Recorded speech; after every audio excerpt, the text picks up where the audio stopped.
G'day and welcome to this week's video. This week we're going to have a look at owning or renting your home in retirement. There's always a lot of debate around owning or renting your home. As a general rule, they're talking about over your lifespan, you might be better off to rent instead of owning. But for the most part, I think we'd all agree that owning our property provides security for our families, that we're not going to be kicked out of one particular home and have to uproot our children, our family and move somewhere else. But in this example, we're looking at owning or renting just in retirement, and furthermore we're looking at, for single pensioners, the difference between owning and renting. So we're going to have a look at a very specific case study here. So we've got a pensioner that's been recently widowed. So as a couple, you get close to $35,000 per year. When someone passes away and they move to a single age pensioner, that drops down to $23,000 per year. So that's a huge haircut, and as I've stated here, that cash flows become really tight. So we're going to have a look at the options. Do you continue to own, or do you look at renting and investing and having access to $250,000? So the continuing to own scenario where cash flow is tight, and I do know this area of the population, single homeowners that are trying to run their home, do it tougher than most other people in our communities. But you can see here the cost of ownership, rates, insurance, water service charge and maintenance, gets nearly to $5,000, and that can vary as maintenance can from year to year, but I've used that as an average from a maintenance point of view. So that leaves us with $18,146. If we choose to rent and invest after selling the property, investing the $250,000, so total rental costs at $300 per week is $15,600. Because they're on age pension, they would receive some rent assistance, which is pretty close to $3,500.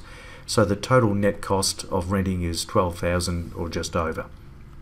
So when we take into account the single age pension, less the total cost for renting, gives us around $11,000 cash afterwards, and the difference between owning and renting is $7,213.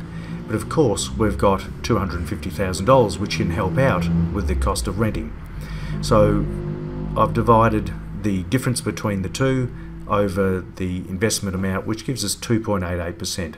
So to get us to even Stevens, 2.88% is well within the realms of investment return.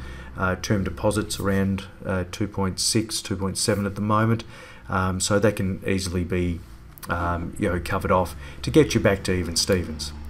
But what if you invested in a way that you got an average of 6%, or you just chose to utilize some of the capital of the money over the years to make sure you live the lifestyle you want to do, remembering that the income that you receive in retirement, that's what dictates what you can and can't do. It's not how big your house that you live in, it gets down to income. That dictates what we can and can't do. So if we've got a return, for example, of 6%, and we take away the 2.88% that we've used to top up to get us back to the cash flow for a homeowner, that gives us 3.12% on that amount, which is $7,800. There is a bit of an income test issue here, given that we've got $250,000 invested. The income test is picked up there, and we get a slight reduction in pension. But yeah, 18 grand, where we got back to square one with the 2.88%, plus the 7,800, which is the 3.12%, less the income test reduction, gives us a total income of around $24,500. So if we're to rent, $24,500 compared to owning is just over $18,000. Essentially gives you an extra $6,300 per annum, or $242 per fortnight in extra income. Remembering that income is the thing that you need, to have a lifestyle and to do the things you want to do. Now, I've used a lot of figures here based on small country town. These figures are going to be different on the biggest cities, so please keep that in mind, and each scenario should be based on a case-by-case calculations to see what it looks like. We need to remember if someone sells a house for $600,000 and they're a single pensioner, they'd be over the thresholds and receive no pension whatsoever. So, and that still may well be a good way to go for them. But again, we just got to make sure that the figures are done before big decisions around selling a home are completed. So thank you for listening. Bit of a longer video, so I apologise for that. Give us a thumbs up and subscribe to the channel. That'll be great, and we'll catch you next week. Thanks for listening.